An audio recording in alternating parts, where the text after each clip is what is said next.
आज का जो हमारा टॉपिक है क्लास +2 अकाउंटेंसी का, वो है revaluation of assets and liabilities, means revaluation account. बच्चों, ये जो टॉपिक है रीवैल्यूएशन अकाउंट, ये हमारे पास 3 चैप्टर्स में यूज़ होगा। एक तो change in profit sharing ratio में, एक एडमिशन में और एक रिटायरमेंट वाले चैप्टर में। तो इसलिए मैंने रीवैल्यूएशन की अलग से एक सेपरेट वीडियो बना ली है अब ये। तो इसमें आज हम स्पेशली ये करेंगे कि रीवैल्यूएशन क्या होता है।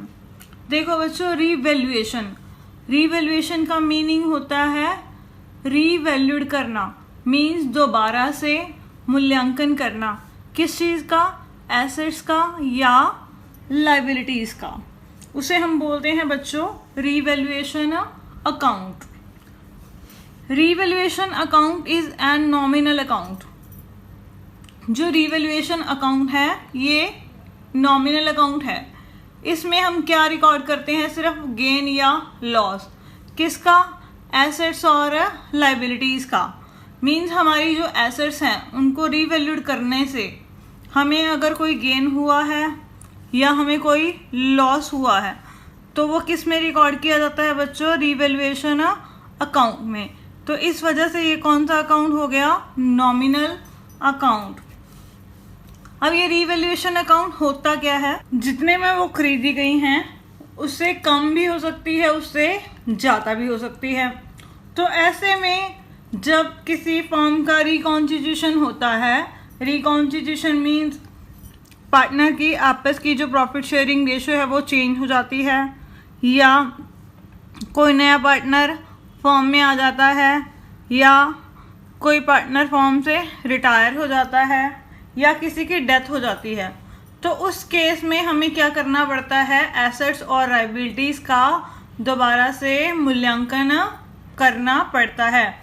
और जितनी वैल्यू इंक्रीज या डिक्रीज होती है एसेट्स या लायबिलिटीज़ की, उसे हमें बुक्स में रिकॉर्ड करना पड़ता है। और जो रिवैल्यूएशन अकाउंट है इसको हम और क्या बोलते हैं? कई बार जो रिवैल्यूएशन अकाउंट है इसको हम P&L एडजस्टमेंट अकाउंट के नाम से भी जानते हैं। देखो बच्चों, हमारे पास 2 ऑप्शन होते हैं जब हम एसेट्स की वैल्यू या लायबिलिटीज़ की वैल्यू रिवाइज करते हैं।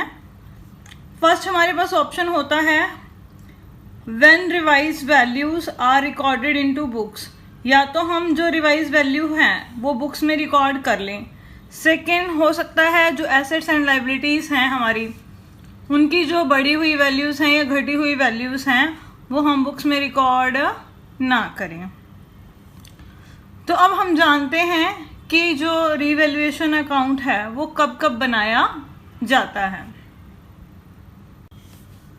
When revaluation account is prepare. Revaluation account कब बनाया जाता है? First, if there is any change in profit sharing ratio of partners. अगर पार्टनर्स की आपस की जो प्रॉफिट शेयरिंग रेशो चेंज हो जाती है तो उस केस में हमें एसेट्स और लायबिलिटीज़ का दोबारा से मूल्यांकन करना पड़ता है, मीन्स उनको रीवैल्यूएट करना पड़ता है। तो उस केस में हमें रीवैल्यूएशन अकाउंट बनाने की ज़रूरत पड़ती है। उसके बाद if new partner admitted into the firm, जब कोई नया साझेदार पार्टनरशिप फर्म में आता है तो उस केस में भी हमें एसेट्स और लायबिलिटीज़ जो हमारी फर्म की होती हैं उनको रीवैल्यूड करना पड़ता है। रीवैल्यूड करने के बाद जो भी एसेट्स की बढ़ी हुई वैल्यू है या लायबिलिटीज़ हमारी बढ़ गई या कम हो गई, उससे हमें जो भी प्रॉफिट या लॉस होता है वो हम क्या करते हैं? पार्टनर्स को बांट देते हैं। नए पार्टनर के आने से पहले जो पार्टनर्स होते हैं उनको आपस में उनकी पुरानी रेशो में बांट देते हैं। थर्ड है इफ़ डेथ और retirement of the partner of firm. अगर किसी साझेदार की मृत्यु हो जाती है या कोई साझेदार अपनी मर्जी से अवकाश ग्रहण कर लेता है तो उस केस में भी हमें क्या करना पड़ता है? एसेट्स और लायबिलिटीज़ जो हमारी फर्म की होती हैं उनको दोबारा से रीवैल्यूड करना पड़ता है, और उससे जो गेन या लॉस निकलता है वो सभी पार्टनर्स में क्या कर दिया जाता है? उनकी रेशो में डिवाइड कर दिया जाता है। तो बच्चों अब हम करते हैं रीवैल्यूएशन अकाउंट। रीवैल्यूएशन अकाउंट में किन किन चीज़ों को नोट किया जाता है? फर्स्ट नंबर है एसेट्स का, सेकंड है लायबिलिटीज़ का। एक तो एसेट्स रिकॉर्ड की जाती हैं और एक लायबिलिटीज़ रिकॉर्ड की जाती हैं। बच्चों मैं तो आपको दोबारा बता दूं, जो रीवैल्यूएशन अकाउंट है वो कौन सा अकाउंट है? हमारा नॉमिनल अकाउंट है। ये आपको शॉर्ट क्वेश्चन में पूछा जा सकता है। ये नॉमिनल अकाउंट क्यों है? क्योंकि इसमें हम केवल जो हमारी एसेट्स होती हैं और जो हमारी लायबिलिटीज़ होती हैं उनकी वैल्यू जितनी इंक्रीज या डिक्रीज होती है, एसेट्स की और लायबिलिटीज़ की भी वैल्यू जितनी इंक्रीज या डिक्रीज होती है, हम उसके ऊपर जो भी हमें गेन होता है या लॉस होता है सिर्फ हम उसको ही रिकॉर्ड करते हैं। और जो हमारा नॉमिनल अकाउंट का रूल होता है वो क्या कहता है? Debit all the expenses and losses and credit all the income and gains. हम सिर्फ इसमें गेन या लॉस को ही रिकॉर्ड करते हैं। तो इस वजह से हमारा ये क्या है? नॉमिनल अकाउंट है। तो रिवैल्यूएशन अकाउंट के ऊपर भी क्या होगा? नॉमिनल अकाउंट वाला प्रिंसिपल एप्लीकेबल होगा। मीन्स हमें अगर लॉस होगा तो रिवैल्यूएशन अकाउंट क्या होगा? डेबिट होगा। अगर गेन होगा तो रिवैल्यूएशन अकाउंट क्या होगा? क्रेडिट होगा। अब देखो बच्चों, हमें कैसे पता लगेगा कि हमें गेन हो रहा है या लॉस हो रहा है? फर्स्ट है हमारे पास हमारी एसेट्स। एसेट या तो उनकी वैल्यू बढ़ सकती है, ठीक है बच्चों, या उनकी वैल्यू कम हो सकती है। अगर एसेट्स की वैल्यू बढ़ेगी, सपोज हमारी जो बिल्डिंग थी 50,000 की थी पहले, अब वो 70,000 की हो गई। पहले बिल्डिंग 50,000 की है, अब वो 70,000 की हो गई, तो हमें क्या होगा? 20,000 का फ़ायदा होगा। तो फ़ायदा होगा तो नॉमिनल अकाउंट है, तो वो रिवैल्यूएशन अकाउंट में कौन सी साइड में जाएगा बच्चों? क्रेडिट साइड में। उसके बाद है अगर एसेट्स की वैल्यू कम हो जाती है, एसेट्स की वैल्यू कम हो गई तो हमें क्या हो गया? लॉस हो गया। तो लॉस होगा तो वो नॉमिनल अकाउंट के रूल के अकॉर्डिंग क्या होते हैं? लॉसेस हमारे डेबिट होते हैं। मीन्स हमारा जो रिवैल्यूएशन अकाउंट होगा वो क्या होगा बच्चों? डेबिट होगा। उसके बाद है लायबिलिटीज़। लायबिलिटीज़ हमारी बढ़ जाती हैं। सपोज हमने किसी के पहले 20,000 रुपीज़ देने थे, अब उसके हमने देने हैं 30,000 रुपये। अब लायबिलिटीज़ बढ़ गई तो मीन्स हमें क्या हो गया? नुकसान हो गया। तो नुकसान क्या होता है? ऑलवेज डेबिट होता है। तो ये रिवैल्यूएशन अकाउंट की कौन सी साइड में आएंगी बच्चों? डेबिट साइड में। उसके बाद अगर हमारी लायबिलिटीज़ अगर कम हो जाती हैं, जितने हमने पैसे पहले देने थे अब उससे हमने कम देने हैं, तो लायबिलिटीज़ कम हो गई तो हमें क्या हो जाएगा बच्चों? गेन। गेन ऑलवेज क्या होते हैं? नॉमिनल अकाउंट के अकॉर्डिंग क्रेडिट। तो हमारा उस टाइम रिवैल्यूएशन अकाउंट क्या होगा बच्चों? क्रेडिट होगा। ये तो मैंने आपको ब्रीफली समझाया है कि रिवैल्यूएशन अकाउंट में क्या क्या आइटम्स रिकॉर्ड की जाती हैं। सिर्फ एसेट्स और लायबिलिटीज़, जितनी इनकी वैल्यू बढ़ जाती है या जितनी वैल्यू इनकी कम हो जाती है, सिर्फ हमने उसको रिकॉर्ड करना है। और क्या क्या आइटम्स इसके डेबिट में आएंगी, क्या क्या क्रेडिट में आएंगी, वो मैंने आपको एक बार ब्रीफली बता दिया। तो आइए अब हम इसकी जर्नल एंट्रीज करते हैं कि रिवैल्यूएशन अकाउंट में कौन कौन सी आइटम्स की जर्नल एंट्री आएंगी। अब हम करते हैं जर्नल एंट्रीज किस केस में? जब रिवाइज वैल्यू जो होती हैं एसेट्स और लायबिलिटीज़ की बुक्स में रिकॉर्ड की जाती हैं। First, decrease in value of assets. Decrease means होता है बच्चों कम होना। एसेट्स की वैल्यू कम हो गई, कम हो गई तो हमें क्या होगा बच्चों? नुकसान होगा। और नुकसान रिवैल्यूएशन अकाउंट में कहाँ आता है? अभी मैंने आपको बताया, जो हमारे एक्सपेंसेस और लॉसेस होते हैं बच्चों वो क्या होते हैं? डेबिट। तो इस वजह से जो हमारा रिवैल्यूएशन अकाउंट है वो क्या हो जाएगा बच्चों? डेबिट। और एसेट्स कम हो गई, चली गई, तो उसे हम क्या कर देंगे? क्रेडिट। यानी revaluation account debit to assets account. जितने रुपए से कम हो गई वो आ जाएगा अमाउंट में। Second, for increase in the value of assets. Increase means होता है बढ़ना। अगर एसेट्स की वैल्यू बढ़ जाती है, हमारी कोई प्रॉपर्टी है उसकी वैल्यू बढ़ गई तो हमें क्या होगा? फ़ायदा। तो जो फ़ायदे होते हैं बच्चों वो क्या होते हैं? ऑलवेज क्रेडिट होते हैं। तो फिर क्या होगा? रिवैल्यूएशन अकाउंट क्रेडिट हो जाएगा हमारे पास, और एसेट्स की वैल्यू बढ़ गई तो एसेट्स आ गई, तो एसेट्स अकाउंट हम क्या करेंगे, डेबिट कर देंगे। Assets account debit to revaluation account. उसके बाद है for increase in the value of liabilities. हमारी जो लाइबिलिटीज़ हैं, हमारे जो उत्तरदायित्व हैं, जो बिजनेस के बर्डन्स हैं, वो बढ़ गए। अब पहले से ज़्यादा पैसे देने पड़ेंगे तो क्या होगा, नुकसान होगा। तो रिवैल्यूएशन क्या होता है बच्चों उस समय, डेबिट। तो रिवैल्यूएशन अकाउंट डेबिट टू जो लाइबिलिटी बड़ी है हमारी, टू लाइबिलिटीज अकाउंट। ठीक है बच्चों, ये आ गया जितनी अमाउंट से लाइबिलिटीज बढ़ गई वो। उसके बाद for decrease in value of liabilities, हमारी जो लाइबिलिटीज है वो कम हो गई, बर्डन कम हो गया बिजनेस का। तो जब वो बढ़ी तो हमने रिवैल्यूएशन डेबिट किया, जब कम होंगी तो हम क्या करेंगे, फ़ायदा होगा, तो रिवैल्यूएशन अकाउंट क्या होगा, क्रेडिट होगा टू रिवैल्यूएशन अकाउंट। डेबिट में क्या आएगा, जो लाइबिलिटी कम हुई है उसे हम क्या कर देंगे, डेबिट। जितनी अमाउंट से कम हो गई वो अमाउंट यहाँ आ जाएगी। उसके बाद ये भी हो सकता है बिजनेस में, नया केस करवा रही हूँ, एक और हमारे पास है, इफ़ अनरिकॉर्डेड एसेट्स फाउंड। हमारे पास बिजनेस में कोई नई एसेट्स आ गई, हमें पता ही नहीं है कि हमारे पास बिजनेस में ये एसेट्स भी पड़ी है, हमने उसे बिजनेस की बुक्स में रिकॉर्ड नहीं किया हुआ तो अब कर देंगे।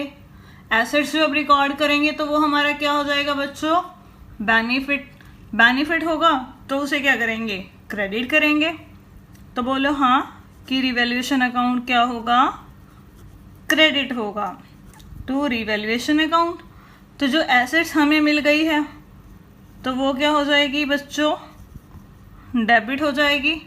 जितनी अमाउंट की वो एसेट्स होगी जो हमें पता लगा तो उसे हम डेबिट कर देंगे उतनी अमाउंट से टू रिवैल्यूएशन अकाउंट। इसके बाद है if any unrecorded liability found.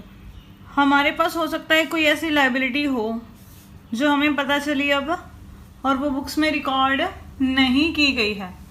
तो ऐसी लाइबिलिटीज़ जो पहले से बुक्स में रिकॉर्ड नहीं है तो वो पता लगने के बाद हमारी जो लाइबिलिटी है वो क्या हो जाएगी बच्चों, इंक्रीज हो जाएगी, तो हमारा बर्डन बढ़ जाएगा। तो इससे क्या होगा, रिवैल्यूएशन अकाउंट डेबिट हो जाएगा टू जो लाइबिलिटी हमने अब पे करनी, टू लाइबिलिटी अकाउंट। अब सारी ट्रांजैक्शंस हो गई हमारे पास, जो डेबिट में आनी थी, जो क्रेडिट में आनी थी रिवैल्यूएशन की। अब सारी ट्रांजैक्शन हो गई।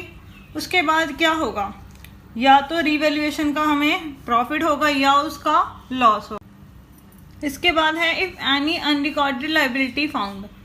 हमारे पास हो सकता है कोई ऐसी लाइबिलिटी हो जो हमें पता चली अब और वो बुक्स में रिकॉर्ड नहीं की गई है।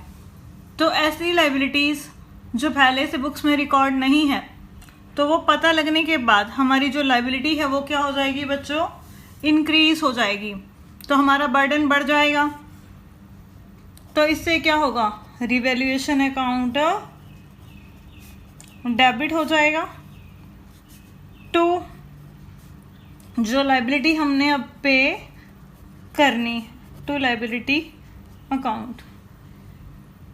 अब सारी ट्रांजैक्शंस हो गई हमारे पास, जो डेबिट में आनी थी, जो क्रेडिट में आनी थी रिवैल्यूएशन की। अब सारी ट्रांजैक्शन हो गई। उसके बाद क्या होगा, या तो रिवैल्यूएशन का हमें प्रॉफिट होगा या उसका लॉस होगा। तो प्रॉफिट जब होता है तो हम क्या करेंगे, रिवैल्यूएशन का सभी पार्टनर्स में बांट देंगे। Revaluation account debit to partners capital account. उसके बाद है अगर लॉस हुआ है बच्चों तो क्या करेंगे, लॉस है तो पार्टनर से ले लेंगे तो उसे क्या करेंगे, partners capital account debit to revaluation account. कौन सी रेशो मिलेंगे बच्चों, वही उनकी जो ओल्ड रेशो होती है पार्टनर्स की, उस रेशो में उनको प्रॉफिट दे देंगे, और उसी रेशो में अगर लॉस हुआ है तो उनसे हम ले लेंगे। तो ये हो गई जर्नल एंट्रीज रीवैल्यूएशन अकाउंट की। इसके बाद हम बनाते हैं रीवैल्यूएशन अकाउंट। इसकी डेबिट में क्या आएगा, इसकी क्रेडिट में क्या आएगा। अब जर्नल एंट्रीज हो गई तो हमें रिवैल्यूएशन अकाउंट बनाना बिल्कुल आसान हो जाएगा। आइटम्स हमें पता लग जाएंगी, क्योंकि जहाँ जहाँ रिवैल्यूएशन अकाउंट जर्नल एंट्री में डेबिट होगा वो आइटम्स रिवैल्यूएशन की डेबिट में, और जहाँ जहाँ रिवैल्यूएशन अकाउंट क्रेडिट होगा वो आइटम्स रिवैल्यूएशन अकाउंट की क्रेडिट साइड में आएंगे। अब हमने रिवैल्यूएशन का जो परफॉर्मा है वो बना लिया। सिंपल जैसे हम कोई भी लेजर अकाउंट बनाते हैं वैसे इसका परफॉर्मा है। ये इसकी डेबिट साइड है और ये इसकी क्रेडिट साइड है। अब हमने इसकी जर्नल एंट्रीज जो थी रिवैल्यूएशन अकाउंट में जो आएंगी वो हमने कर ली। तो अब उसकी पोस्टिंग करते हैं कि कौन कौन सी एंट्रीज डेबिट में आएंगी और कौन कौन सी एंट्रीज क्रेडिट में आएंगी। फर्स्ट एंट्री हमने करी थी कि एसेट्स की वैल्यू कम हो गई तो उस जर्नल एंट्री में क्या था, रिवैल्यूएशन अकाउंट डेबिट हुआ था, तो वो कौन सी साइड में आएगा, इसकी डेबिट साइड में टू एसेट्स अकाउंट, जितनी वैल्यू कम हो गई वो। उसके बाद सेकंड एंट्री करी थी, एसेट्स की वैल्यू बढ़ गई तो बेनिफिट हो गया, तो वो कौन सी साइड में आएगा बच्चों, क्रेडिट साइड में बाय एसेट्स अकाउंट। ठीक है। उसके बाद ये इंक्रीज होने की और ये डिक्रीज होने की। उसके बाद एंट्री थी अगर हमारी जो लाइबिलिटीज़ हैं वो इंक्रीज हो जाती हैं तो वो क्या होता है बच्चों, लॉस होता है। तो वो कौन सी साइड में आएगा, डेबिट साइड में टू लाइबिलिटीज़ अकाउंट इंक्रीज हो गई, वो पोस्ट कर दिया। इसके बाद अगर लाइबिलिटीज़ हमारी कम हो जाती हैं तो मीन्स बेनिफिट हो गया, वो कौन सी साइड में आएगा बच्चों, क्रेडिट साइड में। तो ये मैंने क्रेडिट साइड में डाल दिया रिवैल्यूएशन की। उसके बाद है जो हमारी अनरिकॉर्डेड एसेट्स हैं वो हमें मिल गई, अनरिकॉर्डेड एसेट्स हैं वो मिल गई, तो अनरिकॉर्डेड एसेट्स हमारा बेनिफिट हो गया बच्चों। तो वो कहाँ आएगा, क्रेडिट साइड में, तो बाय अनरिकॉर्डेड एसेट्स। अगर अनरिकॉर्डेड लाइबिलिटीज़ मिली हैं तो उस जर्नल एंट्री में हमने क्या किया था, revaluation account debit to unrecorded liabilities. अब ये सारी एंट्रीज आ गई।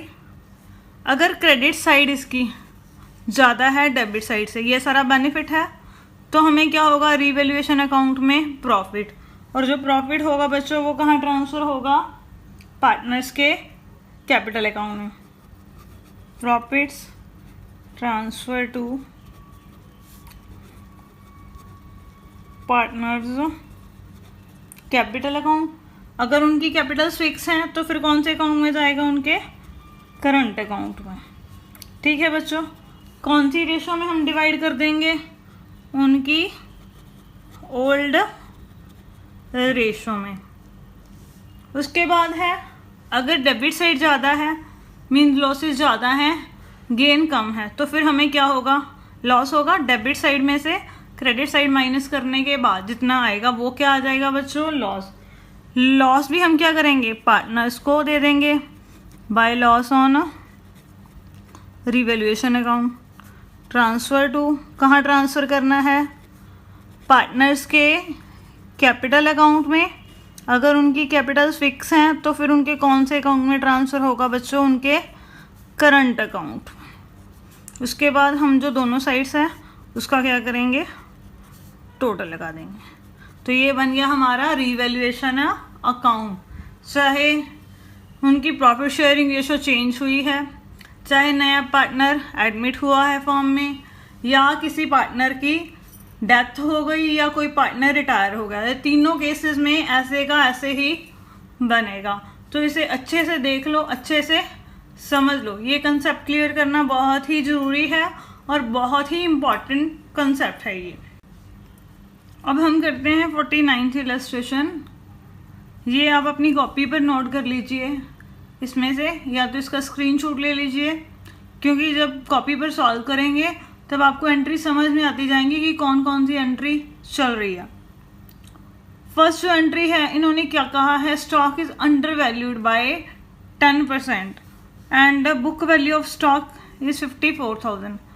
स्टॉक जो है वो 10% से कम लगा हुआ है और उसकी जो वैल्यू है वो 54,000 है, बुक वैल्यू। इट मीन ये जो वैल्यू है हमें कम दी गई है 10%। तो अब 10% जितनी वैल्यू कम दी गई है मीन्स एसेट्स 10% से कम रिकॉर्ड की गई है। तो 10% से जब हम और रिकॉर्ड करेंगे तो वो क्या होगा बच्चों, हमारा बेनिफिट। तो रिवैल्यूएशन अकाउंट इसमें क्या होगा, क्रेडिट। सेकेंड है, stock is over valued bye 10%। Stock 10% से ज़्यादा लगा हुआ है, ओवर वैल्यूड मीन्स ज़्यादा लगना। बुक वैल्यू कितनी दे रखी है, 66,000। मीन्स अगर 100 रुपये का स्टॉक है वो 10% ज़्यादा लगा कर कितना दिया हुआ है यहाँ पर, 110% के हिसाब से। मीन्स वो 10% हमने लगाना नहीं है, फालतू का स्टॉक में ऐड कर रखा है। तो इससे हमारी जो एसेट्स है उसकी वैल्यू का क्या होगी बच्चों, कम हो जाएगी। उसके बाद है value of land and building is to increase to 5 lakh. जो लैंड एंड बिल्डिंग है उसकी वैल्यू बढ़कर कितनी हो गई, 5 लाख। इंक्रीज टू है यहाँ पर, ये चीज़ ध्यान रखना है। कई बार क्वेश्चन में इंक्रीज टू दे दिया होता है और कई बार इंक्रीज बाय लिखा होता है। टू लिखा होता है तो इस मीन्स ये बढ़कर वैल्यू इतनी हो गई। अब वैल्यू उसकी इतनी है 5 लाख, पहले कितनी थी 4 लाख। मीन्स कितनी बढ़ी, हमें वो डिफरेंस निकालना पड़ेगा। मीन्स 1 लाख रुपया बढ़ गई। ठीक है बच्चों, तो हम जो एंट्री करेंगे वो किससे करेंगे, 1 लाख से, जितना उसमें चेंज आया एसेट्स में। उसके बाद है value of land and building is to be increase by 5 lakh. अब यहाँ पर देखो बच्चों क्या लिखा हुआ है, increase by 5 lakh. Book value कितनी दे रखी है, 4 लाख। अब पहले 4 लाख थी, 5 लाख रुपए से बढ़ गई, बाय मीन्स से। तो मीन्स अब उसकी जो नई वैल्यू होगी वो कितनी होगी, 9 लाख। ये जो है दे रखी है 5 लाख, ये नई वैल्यू नहीं है, जितनी वैल्यू बड़ी चेंज हुई ये वो है। तो इस केस में जो जर्नल एंट्री होगी वो किससे होगी, वो 5 लाख से होगी। ऊपर वाली एंट्री और इस वाली एंट्री में 2 और बाय से ही पूरी एंट्री डिफरेंट हो गई। इंक्रीज 2 थी तो ये मीन्स क्या है, नई वैल्यू है। इंक्रीज बाय है तो मीन्स ये वो वैल्यू है जितनी वैल्यू चेंज हुई है। उसके बाद है a debtor whose due to amount 40,000 was written off as bad debts last year. एक डेटर था, उससे हमने 40,000 रुपये लेने थे, उसे हमने पिछले साल के बैड डेबिट्स में डाल दिया था। पेड 30,000 इन फुल सेटलमेंट, उसने अब हमें 30,000 रुपीज़ दे दिए। मीन्स डूबे हुए पैसे हमारे पास आ गए। तो हम कितनी अमाउंट से एंट्री करेंगे, 30,000 से। उसके बाद है an old customer whose account was written off as bad debits. एक हमारा पुराना कस्टमर था जिसका अकाउंट हमने राइट ऑफ कर दिया था बैड डेबिट्स मानते हुए। हैज़ प्रॉमिस टू पे 15,000, उसने प्रॉमिस किया है कि मैं आपको 15,000 दे दूंगा in full settlement of account 25,000।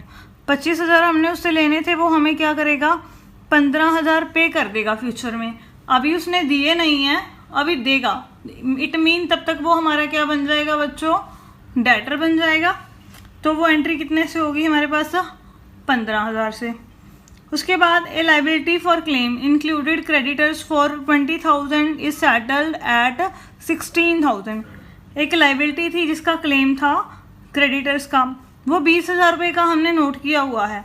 वो जो क्लेम है वो कितने में सेटल हो जाएगा, 16,000 में सेटल हो गया। इट मीन्स हमने उनको 16,000 पेमेंट कर दी। मीन्स 4,000 रुपये का हमें क्या हो गया, बेनिफिट।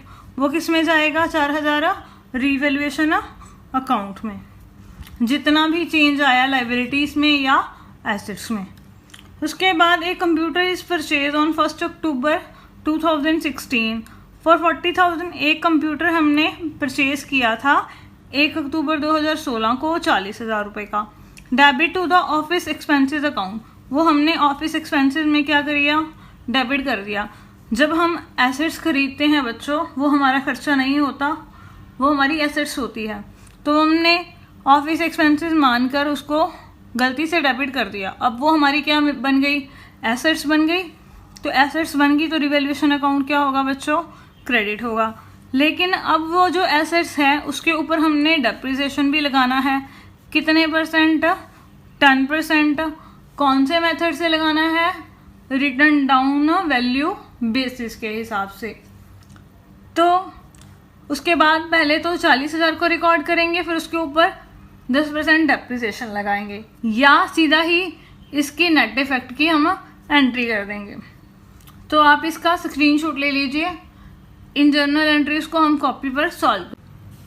49th इलस्ट्रेशन अभी हमने पढ़ ली।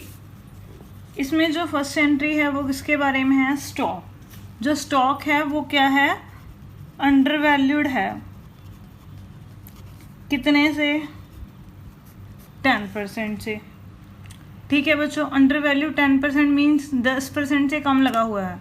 अगर स्टॉक की वैल्यू 100 रुपये है, सपोज एक्चुअल वैल्यू उसकी 100 रुपये है, मीन 10% कम लगा हुआ है, मीन 10 रुपये माइनस करेंगे तो वो एक्चुअल में कितने का लिखा हुआ है बुक्स में, 90 का। बट हमने लिखना कितने का है, 100 का लिखा है, वो 90 का। तो और उसकी जो बुक वैल्यू है स्टॉक की वो कितनी दे रखी है हमारे पास, 54,000। देखो बच्चों, अगर बुक्स में स्टॉक 90 का लिखा हुआ है तो उसकी एक्चुअल वैल्यू कितनी है, 101 है, तो कितनी आएगी, 100/90। अगर बुक वैल्यू हमें 54,000 दी हुई है तो वो स्टॉक हमारा कितने का बनता है, एक्चुअल में 60,000 का। स्टॉक हमारा 60,000 का है, बट बुक्स में कितने का दिखाया हुआ है, 54,000 का। मीन स्टॉक की जो वैल्यू है वो कितनी इंक्रीज हो गई, 6,000 रुपीज़ से। तो जब स्टॉक की वैल्यू बढ़ गई तो वो हमारी क्या है, एसेट। एसेट है तो रिवैल्यूएशन अकाउंट उस टाइम क्या होता है बच्चों, क्रेडिट होता है।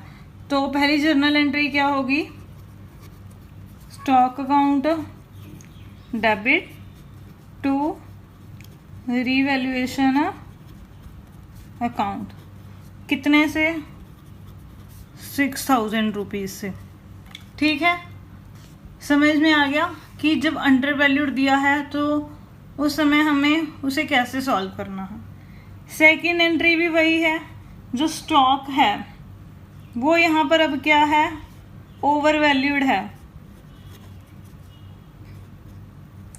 कितने से, 10% से। और जो बुक वैल्यू है स्टॉक की वो कितनी दे रखी है, 66,000। लेट कर लेते हैं कि जो एक्चुअल वैल्यू है स्टॉक की वो कितनी है, 100। और उन्होंने यहाँ पर ओवर वैल्यूड कर रखा है, मीन्स ज़्यादा लगा रखा है 10% स्टॉक। तो 10 ऐड करेंगे तो एक्चुअल में वो कितने का लगा रखा है बुक्स में, 110 का। बट शो कितने का होना चाहिए था, 100 का। अगर वो 110 का शो किया हुआ है तो उसकी एक्चुअल वैल्यू कितनी है बच्चों, 101 है, तो 100/110। अगर उसकी बुक वैल्यू कितनी दे रखी है, 66,000। तो स्टॉक की जो एक्चुअल वैल्यू है बच्चों वो कितनी बन गई यहाँ पर, 60,000। स्टॉक 60,000 का था, बट ओवर वैल्यूड करके हमने कितने का शो कर रखा है बुक्स में, 66,000 का। मीन्स हमने क्या किया हुआ है, 6,000 रुपये स्टॉक ज़्यादा दिखा रखा है बुक्स में, बट वो 6 उतने का है नहीं। तो हम क्या करेंगे, वापस उसको 60,000 में नोट करने के लिए क्या करेंगे, रीवैल्यूएशन को डेबिट कर देंगे, क्योंकि ये 6,000 हमारा क्या हो गया, लॉस हो गया। हमारी जो एसेट्स है वो 6,000 रुपीज़ कम हो गई। Revaluation account debit to stock account, कितने से, 6,000 रुपीज़ से। ठीक है बच्चों, उसके बाद नेक्स्ट एंट्री हमें क्या दे रखी है, जो हमारी लैंड एंड बिल्डिंग है उसकी जो बुक वैल्यू है, लैंड एंड बिल्डिंग की बुक वैल्यू कितनी दे रखी है हमारे पास, 4 लाख की, और वो इंक्रीज होकर कितनी हो गई, इंक्रीज टू 5 लाख। मीन्स उसकी नई वैल्यू कितनी है, 5 लाख। तो वैल्यू कितनी इंक्रीज हो गई, 1 लाख रुपए। हमने रिवैल्यूएशन अकाउंट में सिर्फ जो चेंज आया है वही लेकर जाना है। नई वैल्यू उसकी 5 लाख है, पुरानी 4 लाख है। तो लैंड एंड बिल्डिंग बढ़ गई हमारी 1 लाख से। तो हमें क्या हो गया बच्चों, बेनिफिट हो गया। तो क्या करेंगे इसमें, लैंड एंड बिल्डिंग की वैल्यू इंक्रीज हो गई, बेनिफिट हो गया, तो रिवैल्यूएशन अकाउंट क्या होगा, क्रेडिट होगा, और लैंड एंड बिल्डिंग अकाउंट क्या हो गया हमारा, डेबिट हो गया। कितने से होगा, जितनी वैल्यू इंक्रीज हुई है। 1 लाख टू रिवैल्यूएशन अकाउंट, कितनी, 1 लाख रुपीज़। ये हो गई हमारी एंट्री जब लैंड एंड बिल्डिंग की वैल्यू इंक्रीज हो गई। इसके बाद है 4th एंट्री। अब यहाँ पर क्या क्या रखा है कि जो लैंड एंड बिल्डिंग है इंक्रीज बाय 5 लाख, वो 5 लाख रुपए से बढ़ गई। और जो बुक वैल्यू है लैंड एंड बिल्डिंग की वो क्वेश्चन में कितनी दे रखी है हमारे पास, 4 लाख की। अब यहाँ पर बाय दे रखा है, मैंने आपको भी समझाया था। तो मीन जो बुक वैल्यू है वो इतने से बड़ी है, मीन जो नई वैल्यू आएगी वो कितनी आएगी, 4 लाख की बुक्स में दे रखी है, 5 लाख रुपए और बढ़ गई। तो जो नई वैल्यू होगी इस टाइम वो कितनी होगी हमारी, 9 लाख। लेकिन जर्नल एंट्री में हमने सिर्फ किसे रिकॉर्ड करना है, जो चेंज आया है। तो हम क्या करेंगे, जर्नल एंट्री बेनिफिट हो गया, एसेट्स बढ़ गई, तो वही सेम एंट्री हो जाएगी, land and building account debit to revaluation account, कितने से, 5 लाख से। उसके बाद हमने किसी डेटर से पैसे लेने थे 5th एंट्री में, तो उसने हमें 30,000 दे दिए। वो हमने पहले राइट ऑफ कर चुके हैं हम उसे, तो पहले राइट ऑफ कर चुके हैं, वो पैसे हमारे पास आ गए। पहले तो जो पैसे आएंगे हमारे पास उसकी एंट्री करेंगे, बैंक बैलेंस बढ़ेगा, बैंक अकाउंट डेबिट टू कौन से पैसे आए हैं, जो हमारे डूब गए थे, means to bad debits recovered, कितने के, 30,000 के। उसके बाद जो ये बैड डेट्स रिकवर हुए हैं, ये हमारा क्या हो गया बच्चों, गेन हो गया एक तरह का।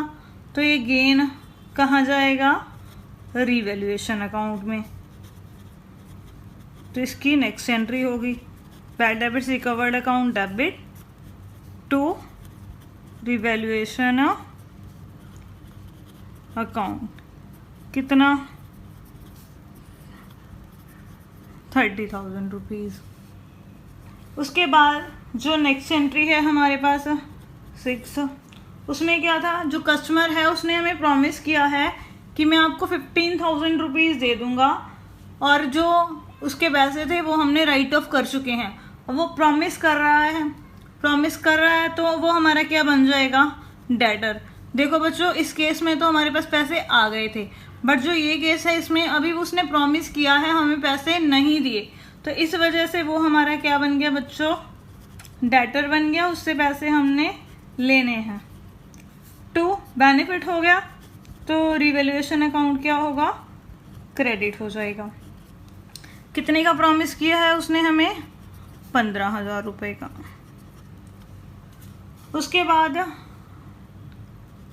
7th एंट्री, लाइबिलिटी जो थी क्रेडिटर की वो हमने सेटल कर दी। 20,000 की जो लाइबिलिटी थी वो हमने 16,000 में सेटल कर दी, तो 16,000 तो हमारा कैश गया, और जो 4,000 का हमें बेनिफिट होगा वो कहाँ जाएगा, रिवैल्यूएशन अकाउंट में। तो जर्नल एंट्री क्या होगी बच्चों, क्रेडिटर था, क्रेडिटर्स क्रेडिट होते हैं, बट उसको पेमेंट कर रहे हैं, उसका खाता ख़त्म हो जाएगा, तो उसे हम क्या कर देंगे, डेबिट, कितना, 20,000। तो हमारे पास से जो बैंक बैलेंस है वो कितना गया, हमने पेमेंट कर दी उसको 16,000 की। उसके बाद जो 4,000 का हमें बेनिफिट हो गया वो कहाँ जाएगा, रिवैल्यूएशन अकाउंट में, वो हम क्या हो गया वहाँ पर क्रेडिट हो गया। लास्ट 7th एंट्री हमारी इस क्वेश्चन की, हमने एक कंप्यूटर खरीदा था 1 अक्टूबर 2016 को, ठीक है, 1 अक्टूबर 2016 को। कितने रुपीस का ख़रीदा था बच्चों, वो हमने 40,000 का, और वो हमने ऑफिस एक्सपेंसेस मानकर उसे हमने क्या कर दिया, डेबिट कर दिया ऑफिस एक्सपेंसेस को। लेकिन वो है क्या, हमारा कंप्यूटर जो है वो हमारा ऑफिस इक्विपमेंट है, हमारी एसेट्स है। तो और उसके ऊपर हमने क्या करना है, रिटर्न डाउन वैल्यू बेसिस पे डेप्रिसिएशन लगाना है। डेप्रिसिएशन की जो रेट है वो 10% है, और जो हमारा अब सेशन ख़त्म हो रहा है वो 31 मार्च 2018 को ख़त्म हो रहा है, ठीक है बच्चों। तो अब क्या करेंगे, पहले हमने 1 अक्टूबर 2016 को वो कंप्यूटर ख़रीदा है, तो हमारा वो जो सेशन होगा वो कब ख़त्म होगा, 31 मार्च 2017 को, क्योंकि ये जो सेशन ख़त्म हो रहा है 31 मार्च 2018 को ख़त्म हो रहा है। तो फिर 1 अक्टूबर से 31 मार्च तक कितने महीने बनेंगे, 6 महीने। तो जिस साल हमने कंप्यूटर ख़रीदा है उस साल उसके ऊपर कितने महीनों का डेप्रिसिएशन लगेगा, 6 महीनों का। 40,000 का 10%, बट 6 महीनों का डेप्रिसिएशन जो होगा बच्चों वो कितना आएगा, यहाँ पर सॉल्व करेंगे इसको 2,000। तो नेक्स्ट ईयर उसकी जो वैल्यू रह जाएगी कंप्यूटर की वो कितनी रह जाएगी, 38,000। यहाँ पर रिटर्न डाउन वैल्यू बेसिस से कहा है, तो जो नेक्स्ट ईयर डेप्रिसिएशन लगेगा वो किसके ऊपर लगेगा, 38,000 के ऊपर। तो नेक्स्ट ईयर का जो डेप्रिसिएशन होगा वो कितना होगा, 38,000 का 10%, तो कितना आ गया 3,800। 38,000 का कंप्यूटर था और 3800 डेप्रिसिएशन लग गया, तो वो कितने का रह गया हमारे पास, 34,200 का, ठीक है बच्चों। और ये जो 34,200 है हमारी एसेट्स आज के टाइम में जब हम रीवैल्यूड कर रहे हैं, तो उसकी वैल्यू आज 34,200 है, वो हमने बुक्स में रिकॉर्ड नहीं कर रखी, तो उसे हम क्या करेंगे, रिकॉर्ड कर देंगे कंप्यूटर को। Office equipment account debit to क्या होगा, रीवैल्यूएशन अकाउंट, कितने से, 34,200 से, ठीक है बच्चों। जब हमने उसको रिवैल्यूड किया तो उस टाइम जो कंप्यूटर है हमारा 31 मार्च 2018 को कितने रुपीस का है, 34,200 का। तो हम उसे 34,200 को बुक्स में रिकॉर्ड कर देंगे, और जो वो बेनिफिट होगा वो हम कहाँ डाल देंगे, रीवैल्यूएशन अकाउंट की क्रेडिट साइड में। तो इसी के साथ आज का जो टॉपिक था हमारा वो कंप्लीट हो गया।